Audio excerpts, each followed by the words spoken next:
Okay, good morning everyone, and welcome to Board BIA's Trading with the UK, Labelling and Market Entry Considerations for the UK webinar today. My name is Estelle Alley. I'm a market specialist for Board BIA here in London. Thanks very much to everyone who's joined. We can see the registrations has been quite high, and we see our listeners coming through now as well, which demonstrates the appetite for companies to get the most up-to-date information on this particular topic of labelling and the requirements coming into effect on the 1st of October. So thanks again for joining. And, we've been fielding, can you see my slides okay? Yeah, we can.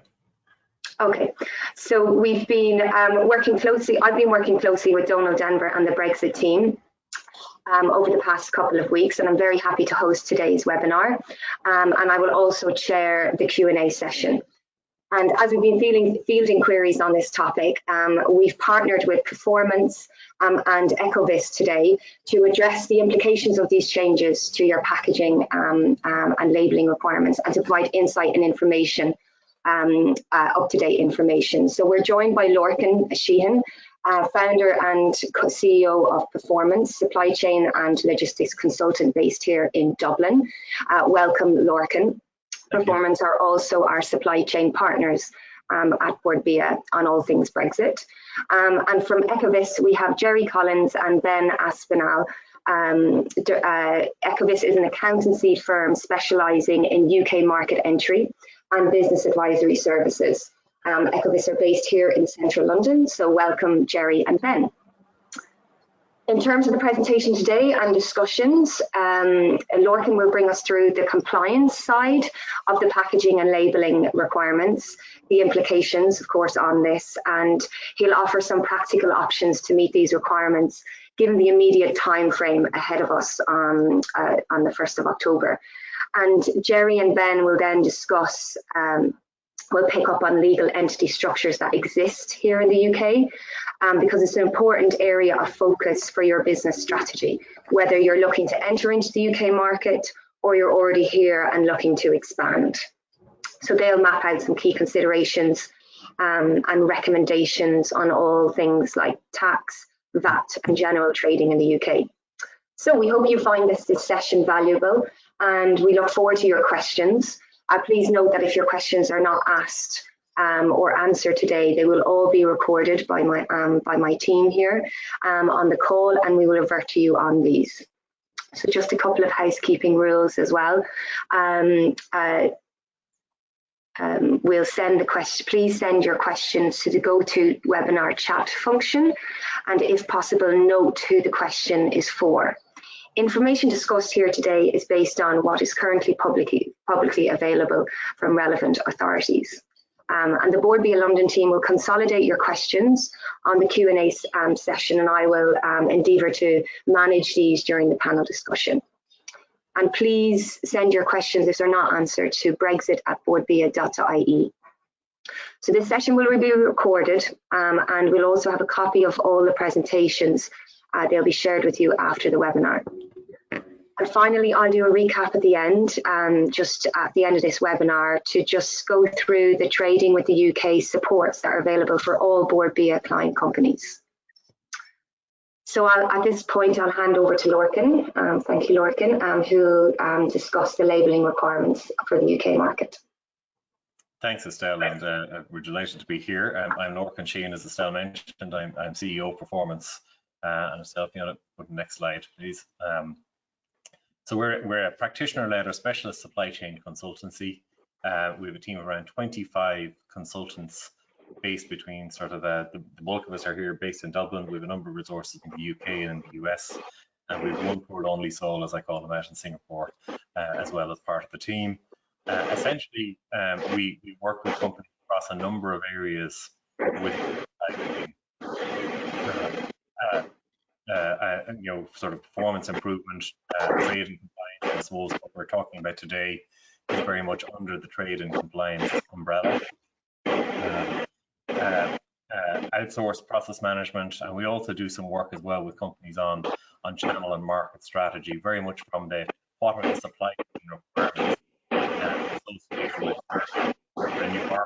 channel. We do some training development and some work as well around circular economy. And as Estelle mentioned, we are the partner for Board BIA for Brexit, for around logistics and supply chain and trading customs. Can I go on to the next slide, Estelle? Yeah.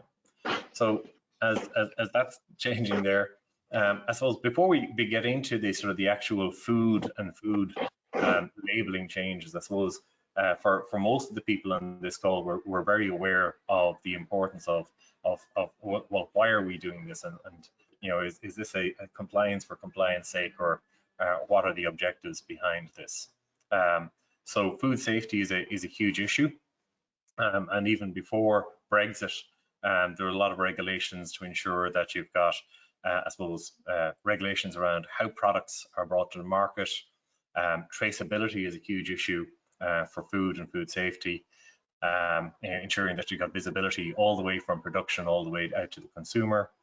And as part of this, even before Brexit, as I say, you know, there would have been regulations around market surveillance, is I suppose the technical term that's used in the regulations and in the industry, to ensure that manufacturers are clear on their responsibilities, that you know, importers are clear on their responsibilities, and that authorities who are managing compliance and managing regulations with safety requirements have somebody who is identified and who is accountable for the products that are put onto the market.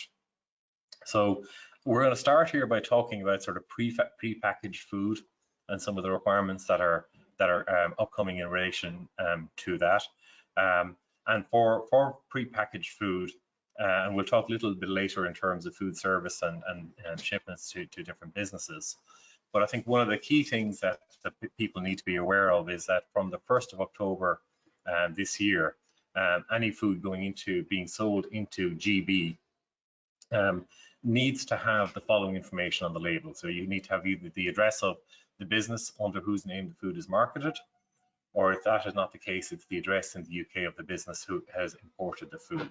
And again, the objective here is to give market surveillance authorities, or sort of within the UK, access to who is responsible for the information that is on the product label associated with that food.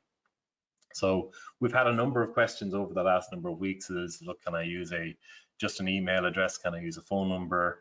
Can it just be a sort of a brass plate operation or whatever else? And we'll talk in a little while about the actual requirements of that. But I think, you know, the guidance is very, very clear. It needs to be a physical address where you can be contacted by mail. You cannot use just an email address or a phone number. But I think more importantly is this is an entity or an individual that's taking responsibility for that product that is on the market in GB.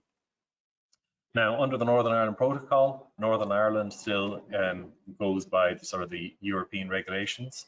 So if you're shipping food into Northern Ireland, it's a Northern Ireland or an EU-based FBO is a term we use, food business operator.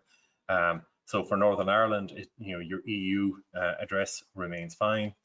And I think the regulations also stipulate as well that you can include additional information. So you don't necessarily need two different labels for different markets, that you can incorporate the information for both the EU and the UK requirements onto the same label. If you want to go to the next slide, please. So I suppose if that's really sort of talking about the, when things need to happen, I suppose just a little bit here on what needs to appear on the food label. And I'd appreciate the fact, I suppose, when I talk to people about the fact that we're supply chain consultants, many times people sort of say to you, that's a very narrow area, and I respond by saying to them, well, it's our whole world in terms of the area we focus on. I think where we're getting into here now is actually into food labeling, which is even deeper and deeper and deeper into that world. So I appreciate there are a number of people who focus on almost this as a specialty as well. So I'll bow to their knowledge on some of these pieces as well. But the key elements, again, we're talking about pre-packed food. There's a definition there at the top of the slide in terms of what is considered pre-packed food. And then you've got the information that needs to be displayed on that packaging. So you've your name of the food, the quantitative ingredients, the list of ingredients including allergens, the weight or volume of the food, the best before or use by date. And you'll see in here very clearly in the guidance is the name and address of the food business operator that again is responsible for the food information. And that's the name or address that must be a UK name or address from the 1st of October. Again, there's some specific requirements from an alcohol perspective for products with more than a certain level there. I'll go to the next slide, Estelle, please. So we've covered the when, we've covered a little bit about the what. We'll get to more of that in a little while. I suppose the next piece is sort of is the where, or how does that information need to appear. And again, when you're talking about prepackaged food, the information must actually appear on the product itself. It must be difficult to remove or indelible. And there are certain elements within the product that must be visible at the same within the same field of vision. So you must be able to see the name of the food, the quantity of the food, the alcoholic strength.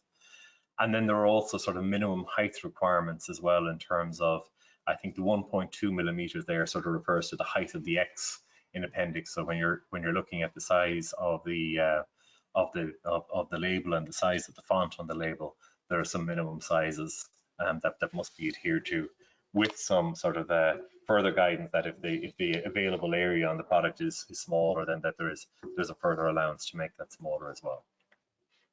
Now to go to the next slide, please. And again, I know I'm rattling through a certain amount of this, but hopefully we will have time in the Q&A session later to expand on, I suppose, some of these items and to give you a little bit more information and try and answer what questions we can answer as part of the Q&A session.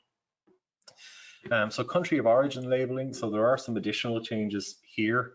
You don't always need to show country of origin on a food product, but there are specific food origin labeling requirements for the products that we've listed here. And there are some very specific requirements product by product in terms of, in the case of fish, where it was caught, in the case of beef and various other pieces. So rather than going through the details of every single product here, we've given you a link at the bottom of the slide here to where you can get some of that information from on the specific labeling requirements for specific foods. So for the foods that are listed, I say there is an origin labeling requirement for those. There's also a labeling requirement for other foods. So if, for example, the description of the food could mislead the consumer. So I suppose the example I think of here is something like if you were to market Danish butter cookies, but they didn't happen to be from Denmark or whatever else, then you would also need to have country of origin labeling for those as well. The key change around the country of origin labeling, again, is recognizing the fact that the UK is no longer part of the European Union. So in previous terms, you would have had the regulation stating whether the product was EU or non-EU. And in a highly simplified, and I'll give it that health warning, a highly simplified version of what is changing in those regulations. It's the EU, non-EU is changing to UK, non-UK for those as well. I'll go to the next slide, Estelle. Please, yeah. That's changing. Yeah. So I think a lot of what we've talked about here is around prepackaged food. So I suppose we'd also recognize that in the food industry, there's quite a lot of food which is going business to business, and I suppose one of the key examples of this would be product that is going into food service for consumption there. So I think if I suppose the first two bullet points here are really sort of reinforcing the fact that again, you think, well, what's the purpose of the regulation here? The purpose of the regulation here is to provide information to consumers on what is in the product. But the other purpose of the regulation is to make sure that there is traceability and visibility, and there is an accountable entity or person for the information that's provided around that food that's been put on the market. So I think the principle when you're shipping to other businesses is that you must pass on the information about your products if you're selling those food to other businesses. And the business at the end of the supply chain who's selling that food product in whatever version to the final consumer must have all the information that they need to be able to provide, a la what we talked about from a prepackaged good perspective. Now, there are slightly different requirements as to whether, if food is sold, so if you think of just say fresh fruit or vegetables or whatever else that is sold in sort of non-pre-packed form, there are slightly lesser requirements associated with those. So if it's sold not in a pre-packed form, there are sort of requirements still to look at the name of the food, the allergens, some pieces around meat content and irradiated food. And I suppose, in a business-to-business perspective, the labeling should be on the packaging where possible, but it could also be written on a notice. This is in a sort of the end consumer perspective, close to where the product's being sold, or could be given verbally to the customer. This is again talking non-pre-packed food. The second set of the guidance that is out there is really talking about pre-packed food, and within that you'll see here as well they include food that's used by a caterer to prepare food as well. So this is a lot of your food service requirement, and again a lot of the information requirements associated with that food is the same information that is required for the pre-packed food. And again, you'll see the name and address of the business is part of what needs to be provided here. I suppose the thing that we need to be conscious of in these circumstances is that the packaging that it is sent to, say for the food service company, or for somebody who's going to do further manufacturing or further conversion of your product, that the original packaging that you sell it to them in may not be the packaging that ultimately goes to the end consumer. So I think the consideration here is you need to understand, will your food be pre-packed or will it be sold loose? And I think the guidance is if you're not 100% sure in all situations, you should assume that it'll be pre-packed, and you have to sort of to complete all of the information that is shown here.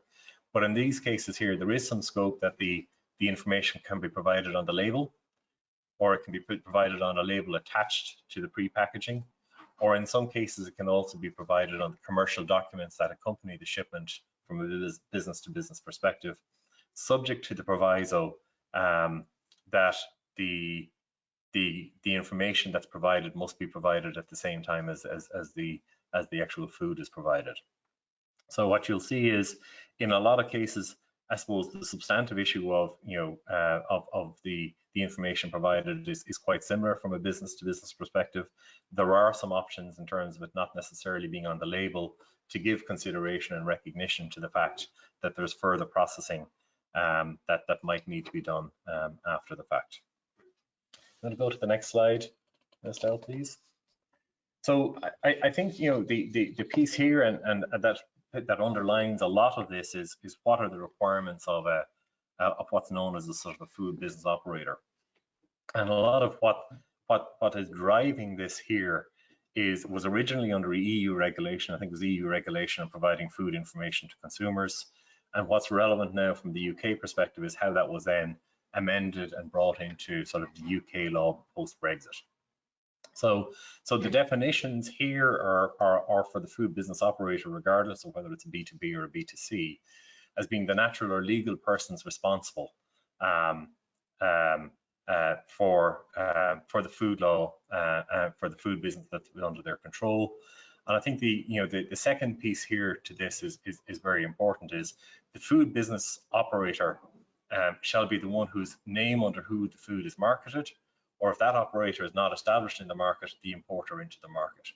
So again, that sort of sets I suppose the legal context for what's driving these requirements in the UK requirements. So you probably need to ask yourself, as you're looking at this, is, if I am shipping food into the UK, as the manufacturer of that food, either I am responsible for the information and for the label and all of those pieces. And if I am, I need to have an entity that is responsible for that, or an address in the UK that is responsible for that. Or if I'm not responsible, then my customer or the importer has to take that responsibility. And I think it's worth trying to get that clarity. So that will be the same whether you're dealing with a retailer or a food service provider or others. So the name and address again of the food business operator, again, as I say, reinforcing, I suppose, the guidance. It needs to be a physical address. You cannot use the email address or phone number. I think within some of the regulations as well, it does sort of call out more. It's not in the guidance, which is a little frustrating because we'd like the guidance to be a little bit stronger than it currently is. But if you go into the underlying regulations behind that, it talks about some of the responsibilities of the food business operator as holding the technical file for the product, being able to produce that file immediately if it's requested by the Market Surveillance Authority.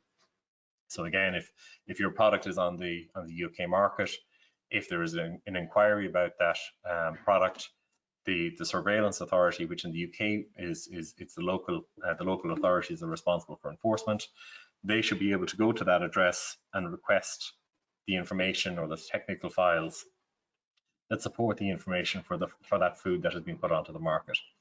It's also the first point of contact for those authorities if, God forbid, there's any query or if there's an issue with the product. And it is also the point, at least at the starting point, for coordinating any product recall if there is a requirement to do a recall. Just a little bit here in terms of enforcement.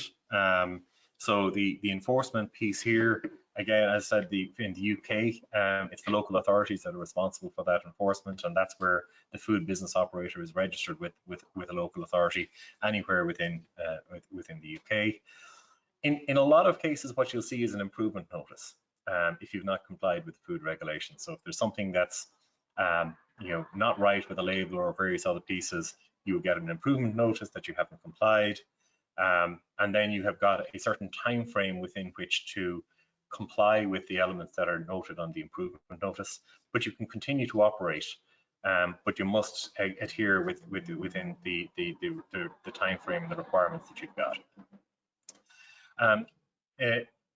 Guidance is also fairly specific that improvement notice can't be issued in relation to weight contraventions, and you may also be prosecuted without giving an improvement notice if you break the rules on allergens. So in some respects, some people will sort of say, okay, well, if I'm not compliant, I get an improvement notice. But I think what all companies should be striving to do is to be compliant. And I think the one that we would have seen less so in the food industry, because we're just starting to come across these pieces, but we've seen in other industries, actually the more likely scenario would be that is if your product is not compliant, you may find that you've got a competing product or competitor of your product that will report either to the authorities or potentially to your customers that they're selling products that are not compliant. And we've seen instances with another number of companies actually where they just get a notification from the retailer or from wherever saying they can no longer support the sale of their product until such time as they are compliant. And in many respects, or in some respects, that's actually seen as an even bigger deterrent when it comes to the need to remain compliant. So there's one more slide, I think, actually, Estelle, we can go to there, yeah. So I suppose, if you then sort of take a look at, and hopefully that was a sort of a little bit of a walk through some of the business requirements, but what are the options then for Irish producers? Because you may not have an address that you can readily use. So I suppose the three options that we would highlight here is, one is that you use your own business entity in the UK.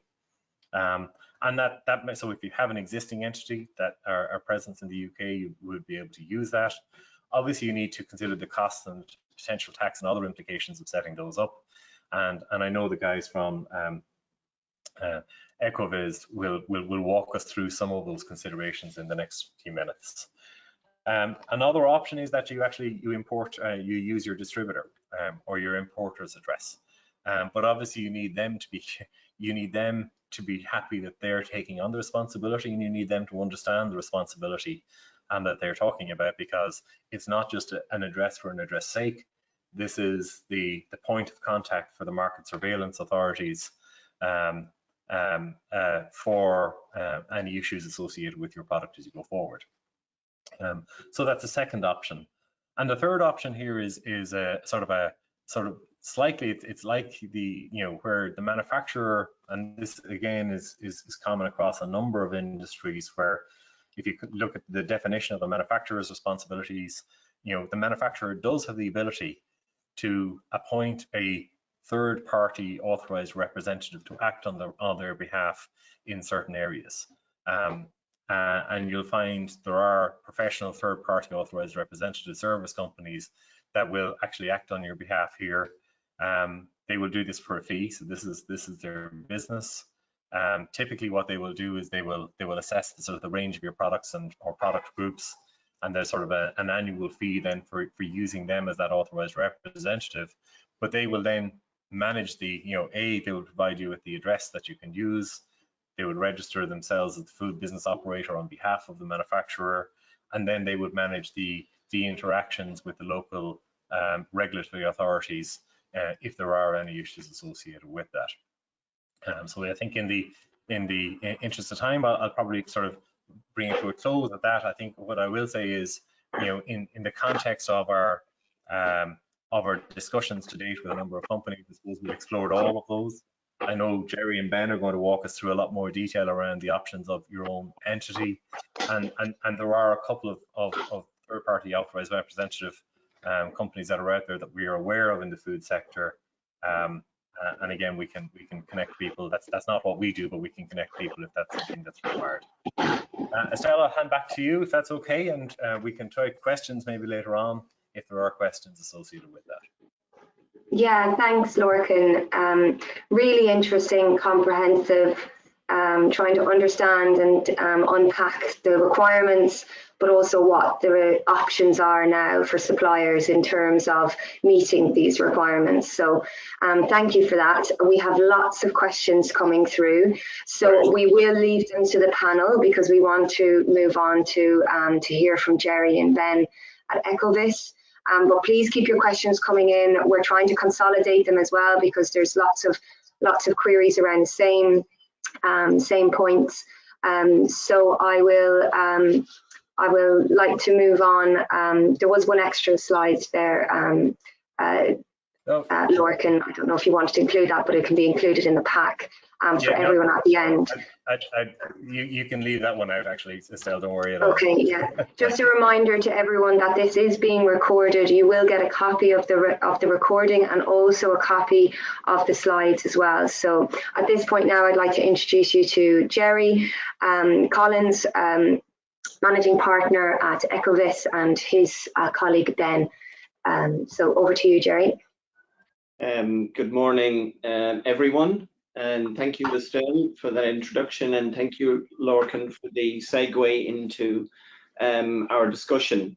Our discussion this morning by Ben and myself is going to concentrate not just on the meeting the compliance obligations of the challenge you have ahead, but looking at the financial and business considerations that may be an evolution of your doing business here in the UK. So predominantly we're going to be looking at option one, which is the legal entity options here in the UK.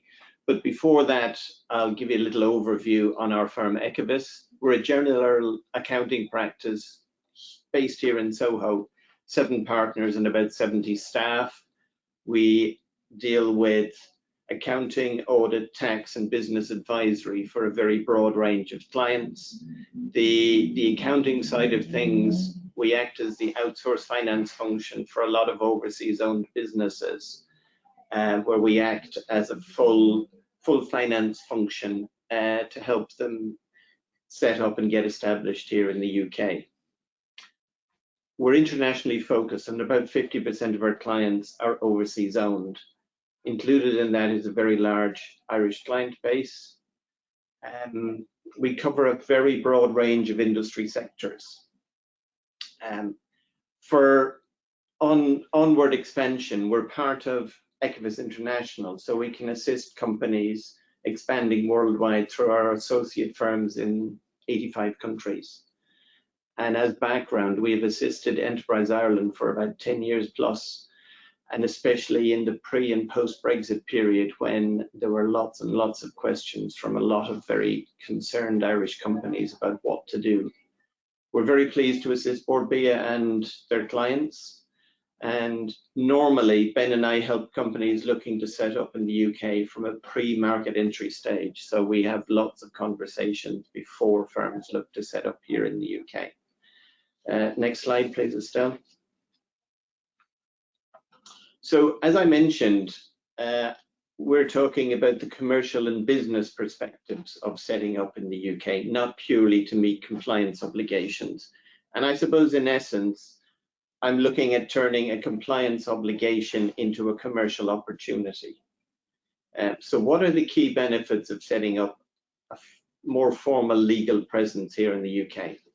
I talk initially about the commercial benefits. It makes a statement of market intent to some customers. It eases their concerns that you are really in the market. Now, I do appreciate that for some food retailers here in the UK, they only care about you getting your food product on their shelves, and they don't care what happens before that. I do understand that. But there are some companies out there that this commercial presence and perception of commercial presence may be important. Having a more legal presence here may simplify your tax administration, and Ben will touch on some tax aspects. Legal protection for the Irish parent company. Any litigation will purely reside with the UK entity. And fundraising, a topic that I get asked more and more about these days, about fundraising for expansion. Having a formal legal entity may help that process as well. So next slide, please, Estelle.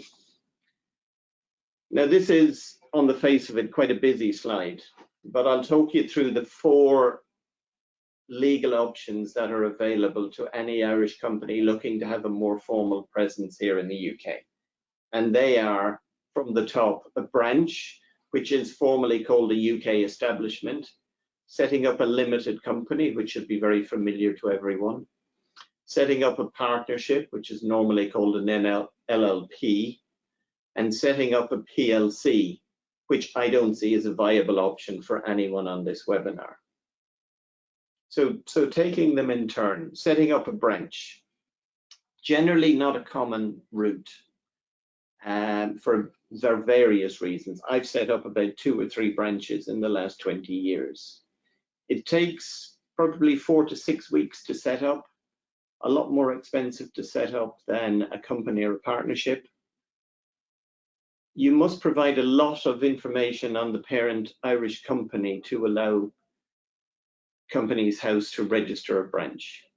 The accounts of the Irish parent company will be filed on public record here in the UK.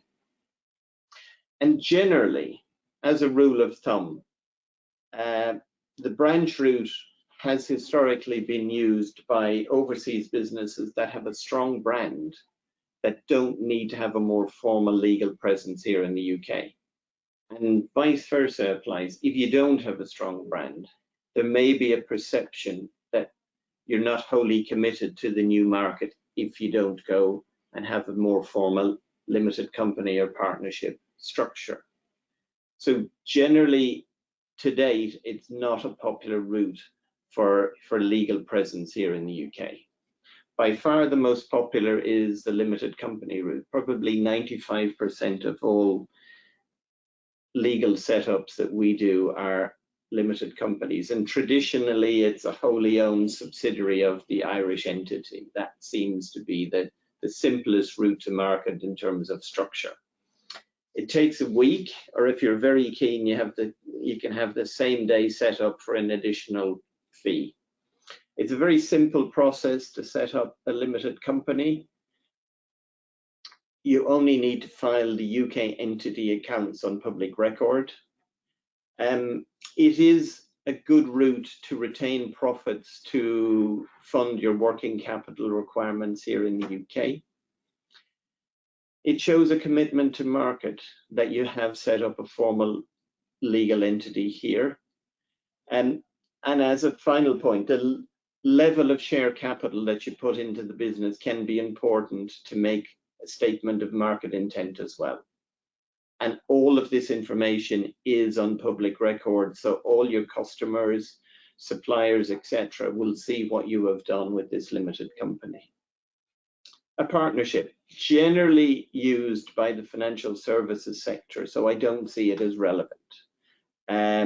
It's normally used to attract key management. There are tax and capital advantages of doing the partnership route, especially for financial services. So I'll just leave it at that. So I'll hand over to you now, Ben, for the next slide. Thanks, Gerry. So we're just going to do a bit of an overview of funding options and taxation. I appreciate that for a lot of people on the call, your interest in getting into the UK is going to be sort of as light touch as possible, so it's going to be fairly high level. If anyone is interested in having a follow-up conversation, then Gerry and I, and if it needs to be a tax specialist at our firm, are happy to have a one-to-one call with you. There's no charge for that. We do these sort of initial conversations all the time to explore possibilities within the UK. So yeah, just get in touch with us after this webinar. So in terms of funding options, Gerry's already touched on share capital in terms of signalling market intent. You may opt for a more formal sort of loan agreement between parent and UK subsidiary or UK branch. And as long as this is sort of at a sensible market rate, that's perfectly permissible. And the intercompany option is similar. It's just intercompany transfers, but it acts more as a sort of revolving credit facility, if you like. So it's maybe a bit more flexible. And it doesn't have to be that you're funding the business in one of these ways. It might be two or all three of them. It might be a blend of all three. And I think important to note that share cap you can set up from as little as or less than £1. So yeah, I mean you can enter the UK very inexpensively if it were done a limited company route. So next slide, please. I think this is EIS. So yeah, so in a nutshell, this is fairly similar to the EIS in Ireland. So the Enterprise Investment Scheme is a sort of tax efficient way of getting investors on board in the UK. So this is really applicable for the limited company option, but also if you have a permanent establishment in the UK and it meets certain criteria, it's a little more difficult. If you haven't got it as a limited company, you can still sometimes avail yourself of the EIS scheme. So the main difference between the Irish scheme and the UK scheme is that perhaps in some instances the UK is a little more attractive because of the fact that per investor it's got a higher cap. It's around £1 million per investor. I think that goes to 2 million if it's knowledge intensive business, which I guess a lot of you are not in this instance. And then the minimum holding period is just 3 years in the UK versus I think 4, rising to sometimes 7 in Ireland. The lifetime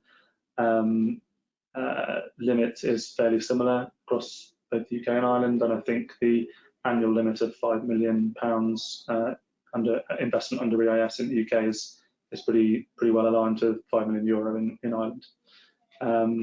So there's a fair few elements to EIS, but I don't want to go into too much detail because you can get down a rabbit hole pretty quick with that. So on to the next slide, and we'll talk about taxation. So this is just an overview of where the UK government gets its tax receipts from. As you can see, if we ignore personal tax, then sort of all the corporate taxes that are going to be levied on a business in the UK, really VAT and customs duty are the two biggies there, and that's where HMRC and the tax authority here focus a lot of their attention.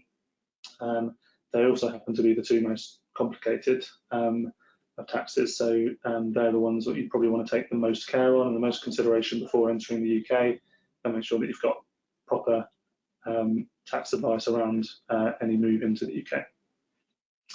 And the next slide, yeah. So the first question in terms of what triggers the need to pay tax in the UK is, do you have a permanent establishment? And really that means, is there a fixed place of business, and are there are there boots on the ground? So if there are, importantly, are they actually able to conduct business on behalf of say the Irish entity? So are they concluding contracts? Are they kind of acting on under their own authority? And that's also true of contractors. If you hire a contractor over here and give them quite a bit of autonomy, you may trigger a tax presence. So it's important to check whether or not there is a tax presence, and if there is, then there is some action to take, and the actions we'll discuss on the next slide.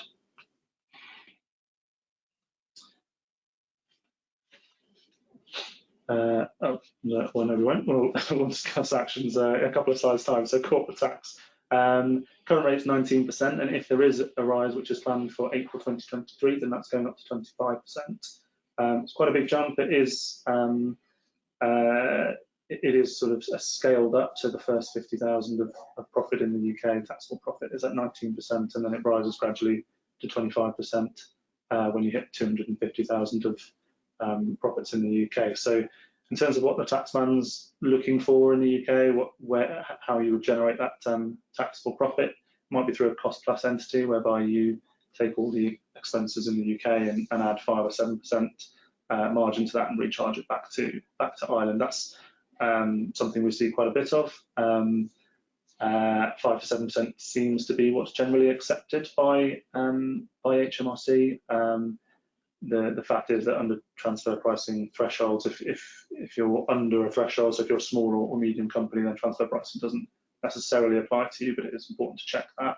But it is quite important to make sure that you're not just incurring expenses here and generating no profits, basically, because the taxman basically wants to see that you're generating a small amount of profit so they can take a small amount of tax and then sort of move on. So in terms of tax losses, if they are generated in the UK, generally speaking, they can be carried forward and offset against future tax profits, taxable profits.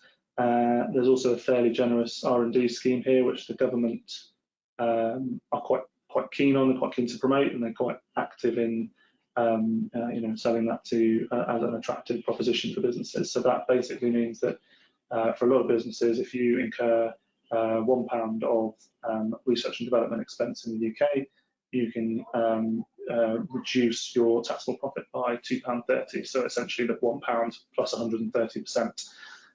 It's different for very large businesses.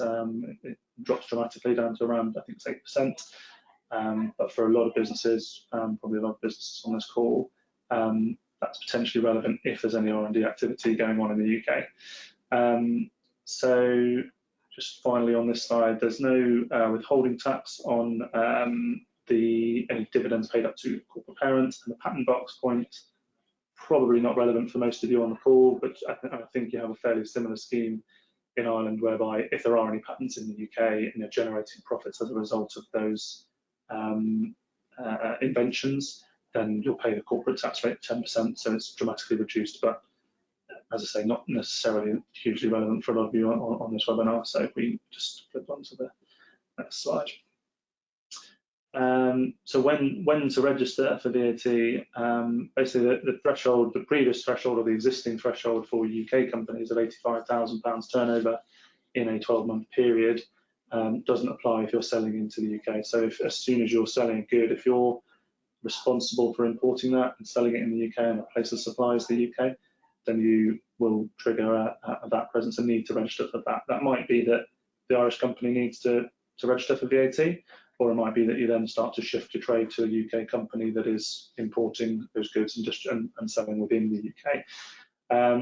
So there is now an immediate requirement as soon as you're entering importing goods into the UK. And I think that's, if we flip on to the next slide. So just a few considerations here. So if you're entering the UK in a more meaningful way, if you're having, say, a limited company, for example, then it's a good idea to act on some of this quite early, because the sooner you do it, the sooner, the easier it will be for you, the easier life will be for you. So that's registering for VAT, getting your EORI number in so that you can move goods across the border. and considering what the duty that you'll be charged on importing goods, what the impact that will have, what the impact that is on your customers. So that's all things that you should consider. There's also the postponed VAT accounting. So this is where if you have postponed VAT accounting in place, it means that you don't have to pay import VAT at the border. Instead, you can put the import VAT through your next VAT return, so quarterly in the UK. And obviously you're recovering that, so there's no cash outflow. So otherwise you're paying VAT at the border, and you might have to wait 3 months, maybe 4 months to get that money back from HMRC. It's not on this slide, but there's also a deferred duty scheme as well, whereby obviously duty is different to that in that you can't recover it from HMRC. It's a charge to the business, but there is a deferred duty account whereby you pay monthly on direct debit rather than every time you move goods across the border. And just a final point on that is just to stress that any goods under £135 don't attract any duty. That's per consignment though, so it's not per item within a consignment, it's per shipment basically. And slides. So just a bit of a brief overview of payroll. So if you are going to set up in the UK, obviously you may want boots on the ground here, you may want payroll. You can operate an overseas payroll, so you could have people employed by the Irish entity, or you could have, you'd obviously need to look at how that might impact you in terms of a taxable presence from a corp tax perspective, but you can still, if they're essentially working in an administrative capacity or a sales capacity for the Irish entity and not entering into contracts on the company's behalf, then they could be Irish employees that are here. Otherwise, you could set up a UK payroll for a UK subsidiary. So in that instance, it's just important to one, get it set up nice and early. It often takes a week or two, but I would allow 3 to 4. And don't forget to add things like your employer's national insurance at 13.8%, the employer pension contribution on qualifying earnings of 3%. That's now a legal requirement in the UK that you offer a pension to employees. And also consider that annually it's an obligation to submit P11Ds, which is forms detailing benefit in kind for all employees. Now you cannot, if you give HMRC notice before the tax year starts, you cannot to payroll the benefits, which is saves you a bit of headache and also cost from the admin perspective. And I think finally, don't forget that it's very important to have insurance. We see a lot of, since Brexit, a lot of people getting caught out by the fact that their employer's liability insurance in the EU no longer covers employees in the UK. So it's important to check that point to make sure that you've got adequate insurance. I think it's pretty much the same as it is in Ireland. You'd need £5 million of employer's liability insurance to have anyone on payroll in the UK. Also consider other insurances like key persons. UK bank account is probably one of the most difficult things to set up in some instances for businesses entering the UK, depending on where your directors are based. A lot of high street banks won't entertain a conversation with you until you've got a decent amount of trading under your belt, or you can prove future trading numbers. Best place to start is either with a challenger bank in the UK, or perhaps with your bank in Ireland, who may have subsidiary banks or associate banks in the UK, and they can introduce you to an account manager there to get set up. But that can take weeks, months to set up. So bear that in mind when entering the UK, because if you're operating a payroll, you'll need a bank account for the direct debit for your pension contributions. They can be facilitated another way, but it's an extra charge, it's an extra admin headache, so it's just something to consider.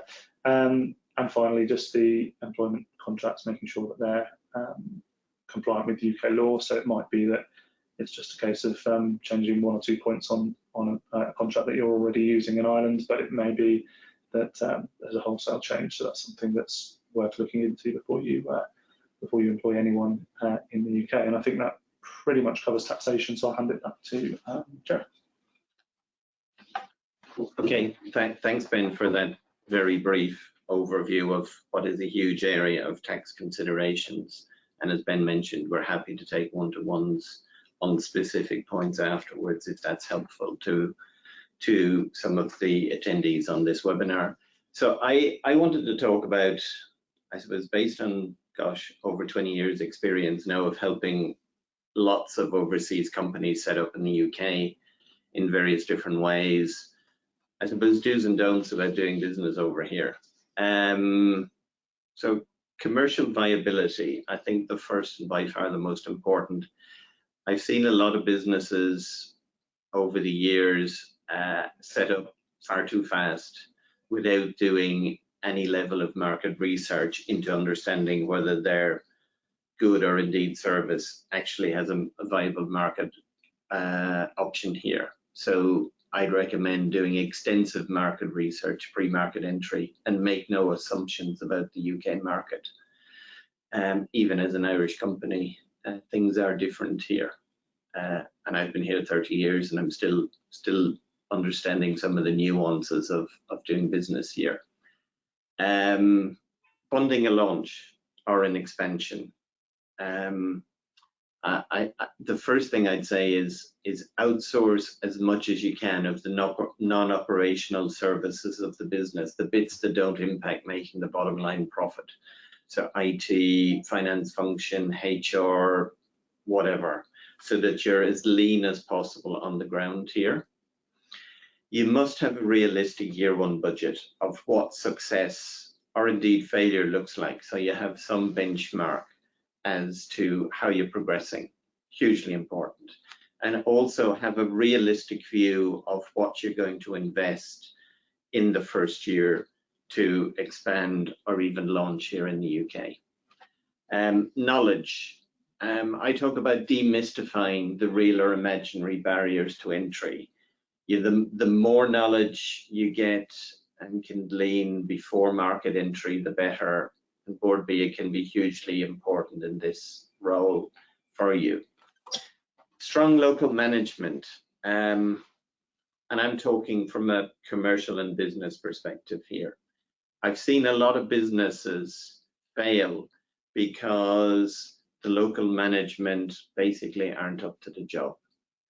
And if the UK market is a significant part of your overall global business for the Irish entity, I would strongly recommend that you send over some of your own staff here to manage the UK business. Next slide, please, Estelle.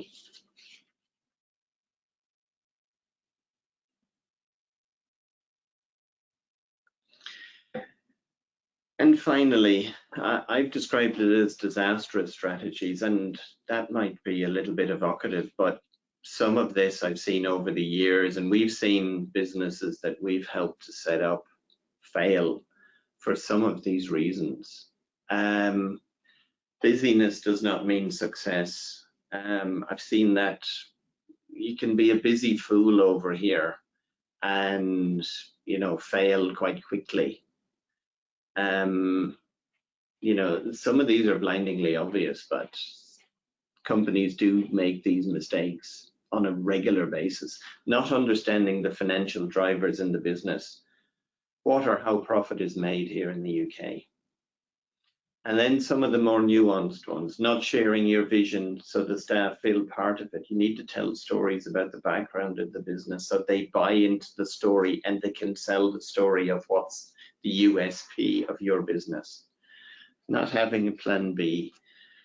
This seems very basic if things go wrong, but some companies don't have a plan B because they're convinced plan A is going to work.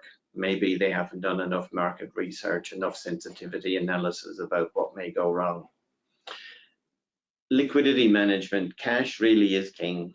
And some businesses forget that in their eagerness to expand. They're happy to spend lots of money and forget that, you know, there's a certain cap on funding. The next is a control point, allowing senior people in the local management to operate from different codes of conduct. I talked on the previous slide, if possible, sending over key Irish staff to control the UK business. It prevents that. Expanding in an uncontrolled manner or going off plan, I've seen it happen regularly. Failing to avoid concentration risk. Now, this is an interesting one, because you may be excited about getting a large contract with, say, Tesco's. And I've seen over the years where some of the large retailers have squeezed the margins on suppliers over the years and caused extreme problems to the UK business. And if Tesco's is 70–80% of your UK business and they start to squeeze the margins on you, you've got a significant problem, and I have seen it happen. I'm mentioning Tesco by example only, but I have seen it with the retailers. Letting costs expand to keep pace with revenue growth. Yeah, it's common. Just as you grow, the cost base goes up as well, and your bottom line isn't moving at all. And I suppose the last one is relevant. I've seen it happen in the last couple of years twice, losing sight of the core values of the Irish parent company business. The UK business goes offline, and that can be a significant problem for continuity. So next slide, please, Estelle. So that was a very quick run through some of the legal considerations, funding, tax, and some do's and don'ts that we've seen over, as I've said, 20 years plus. So I think, Estelle, you're taking it back for question time now. I am, Gerry. Thank you for that. Also relevant in these times that we're in, where we now have to look at the UK as a third country and trying to understand how we trade now with the UK post-Brexit. In an environment and a marketplace where inflation is a massive challenge right now. So we find our conversations moving very quickly away from COVID and Brexit to the real and the reality of trading with UK customers and customers around the globe.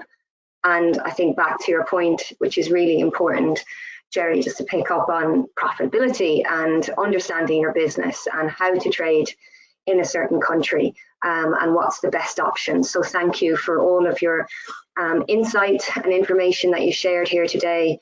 And just to reiterate, I'll follow after the Q&A on all of our supports that Board BIA have for our client companies.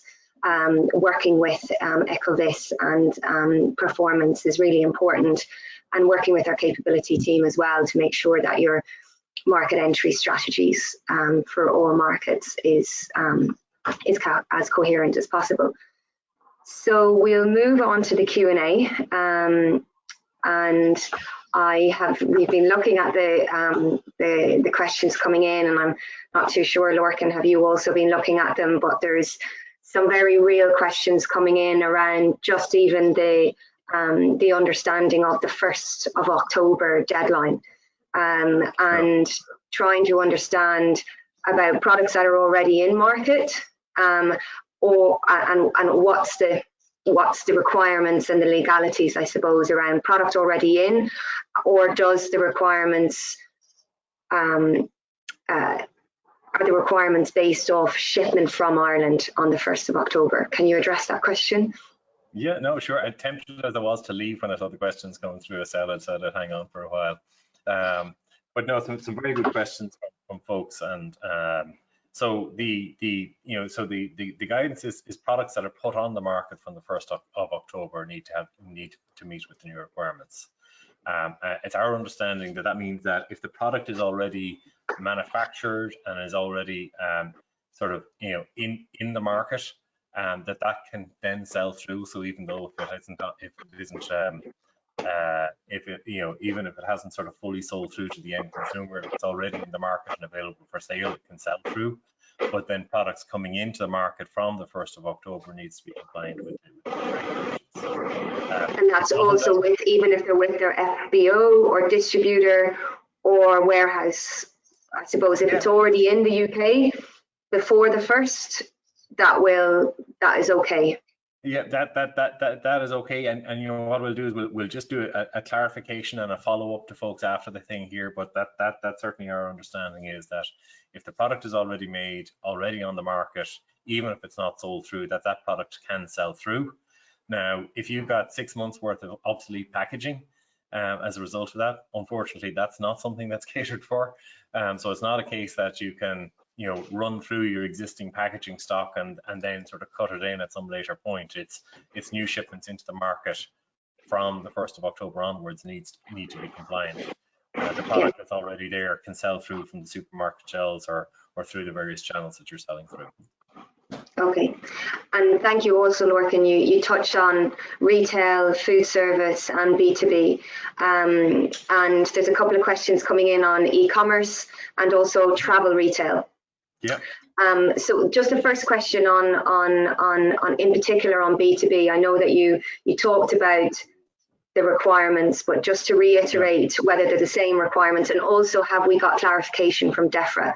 But I can answer that part of the question, is that we're still trying to get full clarification from DEFRA on all of this. All the information that we talk today is as we see it publicly available, but we will try to update through our Brexit comms on any updates and clarifications from authorities as well. But just on B2B, if you could just clarify again the requirements from a B2B perspective, and also address e-commerce and travel retail. Sure, fair enough. Yeah, B2B and e-commerce, I'll try and address. Travel retail I might come back to just to make sure in relation to it. But and I agree with you. I think what we would all benefit for is probably more clarity in the guidance that has come out from DEFRA or whatever else. Because even in preparing for this, you know, you really are sort of going through the existing guidance and then going back to the regulations and making sure we're interpreting the regulations. But we believe this is also consistent with how other industries as well with similar market surveillance requirements operate. So we'll be fairly confident that's the route that it's going to go. But for B2B, I think the key difference with B2B is you need to be conscious of, you know, you may not be the last step in the food chain before it gets to the consumer. So you need to provide enough information to those who are further on in the food chain to allow them to provide the information. That does mean that there are some potential differences in where the information is provided, because your label may not be the ultimate end label that is presented to the consumer. So there is the option in B2B to present either on the product label, attached to the product label, or in some cases on the commercial company. There is still a requirement for the FBO. So, you know, so the FBO definition, you know, isn't a B2B or B2C definition. So there is still a requirement for the FBO. So it's either you as the company that is marketing the product is that FBO in the UK, or your customer is the importer who is importing that product on your behalf, is acting as that person. E-commerce, there is some detail, about 2 paragraphs worth of detail in the guidance, which talks about distance selling. And essentially what that says is, if you are, so distance selling and selling from an e-commerce perspective is considered putting product on the market in the UK. So you have the same requirements, and under the distance selling guidance, what they are saying is the information must be provided to the customer at the point of sale, so before they actually receive the product, and physically when the product is received as well, the same information. Travel retail, I just want to double check. I believe the requirements are the second, but we might follow up on that one offline just to make sure I don't give somebody a bad steer here. Okay, that's fine. Thank you, Lorcan. And one for Gerry, because there's been a lot of discussions around FBOs, and we'll come back to a couple of extra queries on that to you, Lorcan. Yeah. But one for you, Gerry. Does FBO or importer trigger additional taxes? So I'll take that one. Not necessarily. It really depends on, and this is, sorry, it's not the answer necessarily that you want to hear, but it's possibly a case-by-case basis where we'd need to see What are the terms of any agreement you have in place? Where does the sale take place? Who's it between? What are you actually taking ownership of anything? Or are you just performing a service? So the answer is it depends. It might do, but often it would not. Okay, thanks, Ben. And it is good to know that and understand that every case, every company has their own questions. We have a lot of questions here that we're trying to address, and that we will get back to everyone on a direct basis as much as we can, and also offer one-to-one support, I suppose, on their individual questions. Of course, one of the key questions here, Lorcan, on FBO is there a list of FBOs that we can recommend? Well, I suppose, so I think from an FBO perspective, the FBO is the food business operator themselves. So that's the list of companies who are placing food or who have food business in the UK. I think what they might be getting at is, in terms of people who can act as that authorized representative on your behalf if you don't want to have your own company. I would say there is a short list of companies that we have come across.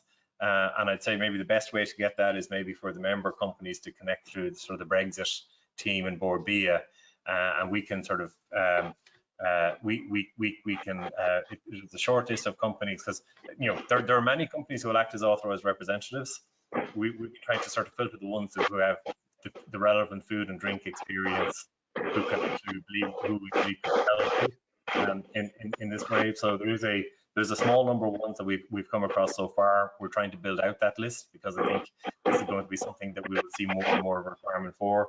And I think if people are interested in that, maybe to connect to the Brexit Board via email, we'll try and distribute that way, if that makes sense. I also see there's a number of questions there, maybe Estelle, around the food labelling itself, and maybe I'll try and group a couple of those together if that makes sense for you. So there's questions there in terms of, if I'm shipping a product into multiple markets, do I need multiple labels? So the requirement does allow you to actually, because what you'll find is most of the information that is required, whether you're shipping to the EU, into UK, or in some cases in some other markets, most of the information is the same or is similar. So all of the labeling requirements allow you to sort of have more information on the label than is actually required. So if you needed to have your EU FBO address for your EU market and your UK one for your UK market, and I saw there's an inquiry about Northern Ireland as well, you can actually design the label if possible to incorporate all the requirements. There are some requirements, however, in terms of, I think you saw it on the slide, where there's 23 pieces of information that must be visible in sort of the same field of vision for the consumer. But I think you should be able to accommodate a lot of that. I think there was also a question as well around whether or not there was an ability to add another label or sort of an over label for your UK address for your FBO or whatever else, and that is certainly that you can do as part of the product. Yeah, and the question on, does it need to be on the case or just on the selling unit? Yeah, and it's on the selling unit is where the legislation goes in terms of the consumer. From the business to business perspective, particularly, so where you may be sort of selling in bulk to businesses, whatever else, there are some options there to sort of put them on the outer packaging as well. And there's some provisions there within the guidance to allow you to do that. Yeah, okay. And I suppose I think we'll take offline the Northern Ireland conversations, and when production is in both ROI or ingredients are both ROI and NI, but all produced in the ROI. I just think. Yeah, I think the thing there is that sounds like it's a very specific case, and I think that's probably something maybe best taken through sort of a one-to-one or whatever else, so we can look at the specifics. I think there are food labeling requirements that are there. There are country of origin requirement implications on some of those pieces as well. I think the good news for people who are shipping into Northern Ireland is essentially, from an Irish food producer's perspective, Northern Ireland is still considered part of the EU in terms of the regulations that they follow. So your Irish address will still continue to apply there. Okay, great. And just reiterating, I suppose, UK address, and there's lots of questions around is there a workaround on it? For instance, if an Irish FBO does not have an office in the UK, is it acceptable to use an address that can forward any queries, etc., back to the Irish office? Yeah. But again, this is a representative. Yeah, I think if you read the initial guide, the initial guidance that has been put out, it's unfortunate in that, you know, the bar that the initial guidance set is that it must not be an email address, and it must not be it must not be an email address or a phone number, and it must be a physical place that can be reached by mail. And I think if you take that literal approach, you potentially could argue, well, actually, I could just then get away with something where it's a forwarding, whatever. But if you understand, and this is where I think we do need more guidance, more detailed guidance from DEFRA. If you understand actually what that is meant to achieve, and the guidance does speak to it, is this is the entity that is responsible for the food information in the UK.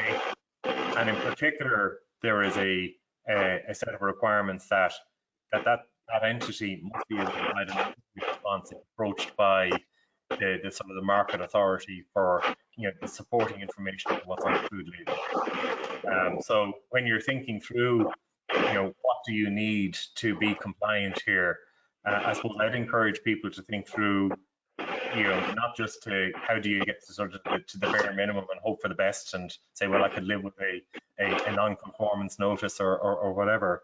I really think, you know, you need to understand that this is the address of the entity that's taking responsibility for your product in this market. There will be a requirement for that address to be highly responsive if approached. God forbid something does go wrong with your food that is on the market. And we'll be encouraging people to make sure that whoever is taking that responsibility, fully aware of the responsibility to take on your behalf. And I see there is another question in there which is asking, well, can that be, you know, can that address be supported by the Irish operation, that they feel the initial queries, that if there is a recall or if there is other pieces that the Irish operation can do that? That's absolutely the case, but you do need to make sure that the entity that is there, that is your representative, has enough authority and information to be able to respond to the initial queries that may come from the market authorities. Yeah, and I think it goes back to all of our Brexit preparation as well, and understanding Incoterms and who and at what point, you know, who owns the goods and who's responsible for the goods, because there's lots of questions about, well, one or two questions on the distributor's responsibility and when do they take control, and can they take their address? But again, these are all conversations that you have to have with your LSB distributor, FBO, or whoever is representing your business in the UK. Yeah, and I think the thing to do is just to make sure you don't wander into those conversations. Don't just assume that just because they are acting, you know, that they are, you know, they're an importer today, that they're actually, you know, they're happy to take on this responsibility. I think the key is to be very clear on what the expectations are on this role, what their, you know, your expectations of them are in this role. And then if you know, so the importer is a very valid, you know, it's one of those three options. So it's your own entity, it's your importer, or it's the authorized representative. The importer is a very valid option. I do know in certain cases, particularly with the sort of the larger retailers, they probably won't entertain being that option for you. And certainly some of the larger food service providers may not entertain that either. But it's like a conversation with your customer to understand, you know, what their responsibilities, your responsibilities are, very like the Incoterms on shipments. And I do see there was one other question in there around, you know, well, actually, you know, in my customs responsibility, I have a need for an importer of record.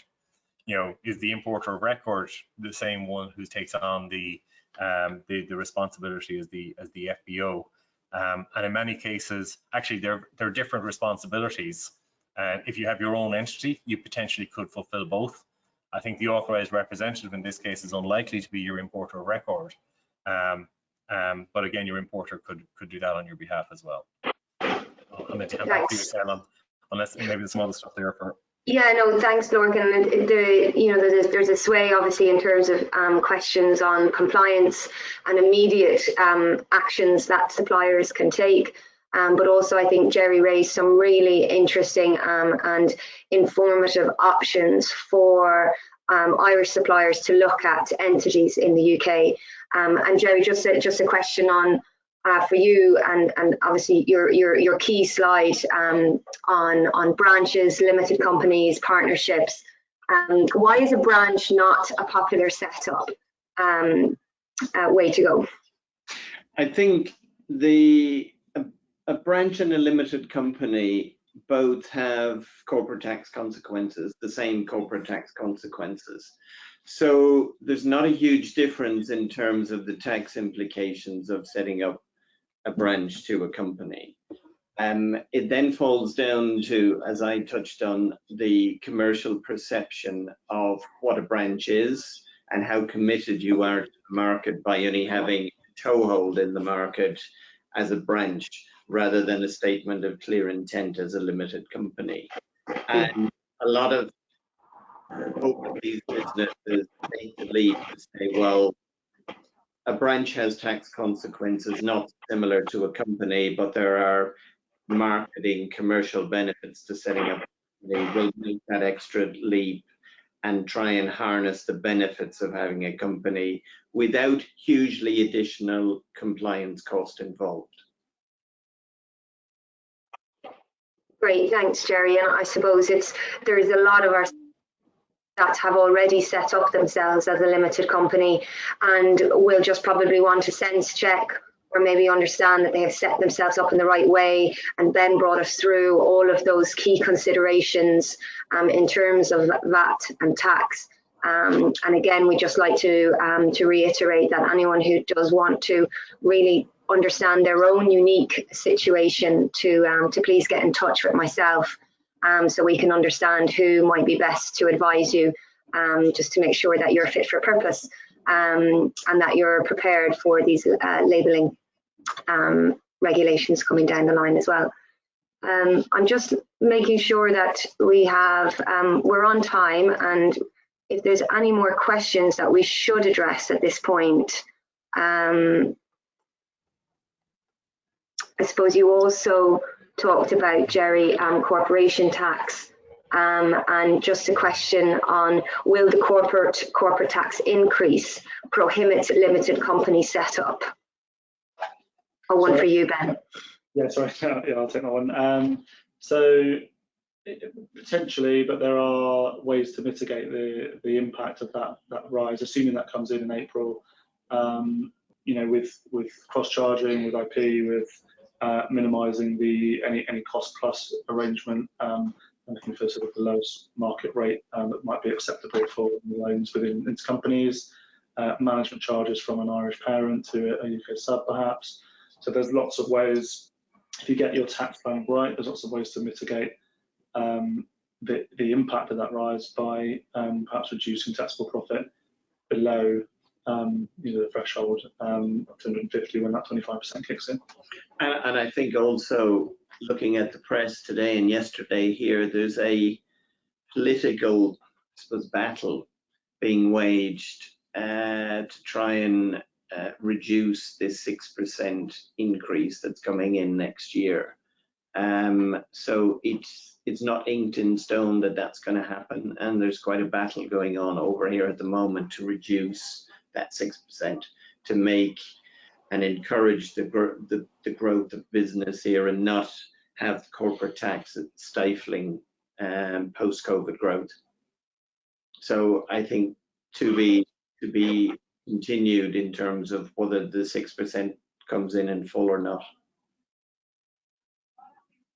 Thanks, Gerry. And then one more question, I suppose, that might help companies decide about market entry into the UK, considering all the challenges. So one question is, how easy is it actually to access EIS funding here in the UK? So it's pretty well established. The EIS scheme, obviously there are steps to take, but actually it's a well established process. It's not particularly prohibitive as long as you meet certain criteria. It's straightforward, but obviously, like anything, there's due process that needs to be followed. So it's it's reasonably accessible. And I think the good thing about EIS market here, it's a very well established, very sophisticated, well-trodden path by high net worths to get personal tax relief. So generally there's a lot of funds, there's a lot of money available through EIS for the right type of business that's looking to expand. Okay, great. Thanks, Gerry. And then, Lorcan, if I just go back to you, just on, I know that we said we'd probably address NI separately, but just if we just go back to one question, and maybe this can be our last question, is, are there additional changes to the rules for shipment to NI? Can you quickly address that one? Yeah, no. So from a shipping goods into NI, again, if you were doing that, I suppose in the past, and you had essentially your EU address on the product, there really isn't a need to change that, so you can still do that. When it does come to, if you remember, some of the country of origin labeling, that was there. There are some specific requirements around. In the same way as the UK was changing from EU to UK or whatever else, there are some specifics around NI, which I think probably the easiest way is maybe to sort of send that out as sort of a follow-up here to the webinar. But in the most part, and as long as the protocol remains intact, at least, and there's some things we can and can't control in those situations, but NI will continue to benefit from the fact that it's following a lot of the EU regulations here, which I think is good news from an Irish food producer shipping. It is. Thanks, Lorcan. And another question coming in, of course, is that what's the possibility potentially of this 1st of August deadline being rolled back? As we have seen, a lot of other dates have recently been delayed. Again, I suppose I can answer that, is that we are working distinctly towards this deadline, and we don't feel that the government will roll back on this one in particular, due to the fact that it is not as resource heavy, I suppose, to monitor, and also the fact that it's important for them from a compliance point of view that this deadline is met. Lorcan, you might have an opinion on that as well. I'd share your view on that. I think, when you look at things like SPS checks and various other pieces where deadlines have been pushed back, they had significant resource implications for UK Customs and HMRC and other parties that were part of that. And frankly, in a lot of cases, they needed more time to be ready. If you look at what's happening here, really most of the requirement is sort of pushed out to the suppliers. And the level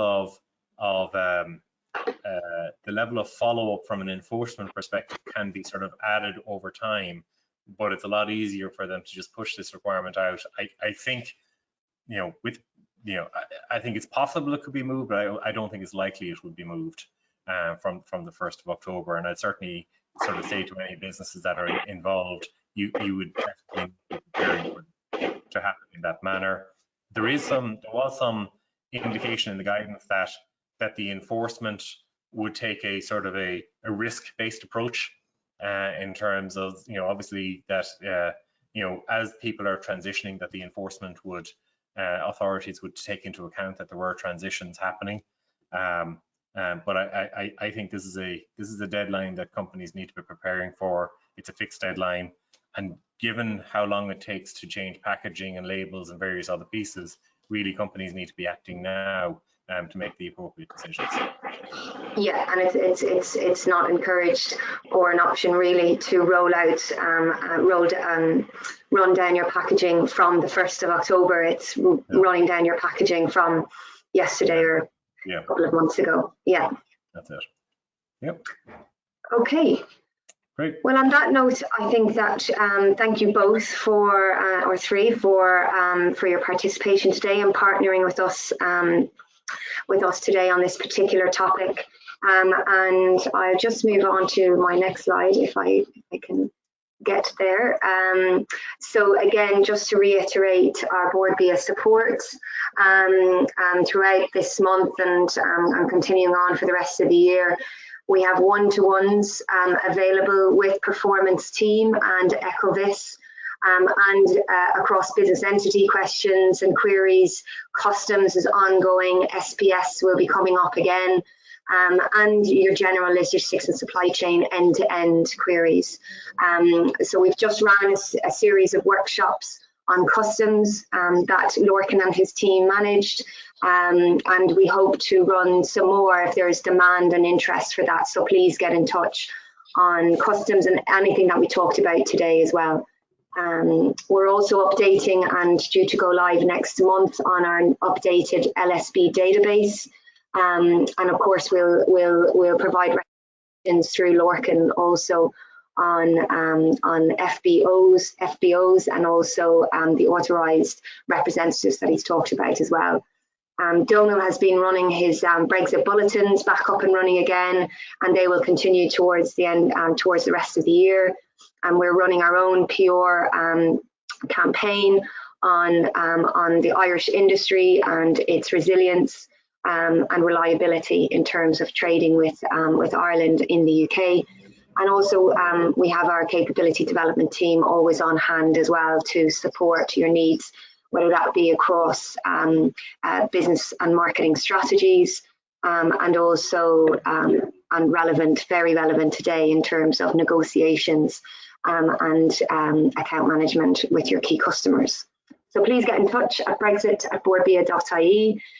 Thank you again, Gerry, Ben and Lorcan for your time today and addressing the questions. We'll share a copy of the presentation, a recording, and we'll also try to address any questions that we didn't get to today. But please, even if we didn't answer it in the way that you wanted, please get in touch and we'll review everything as well.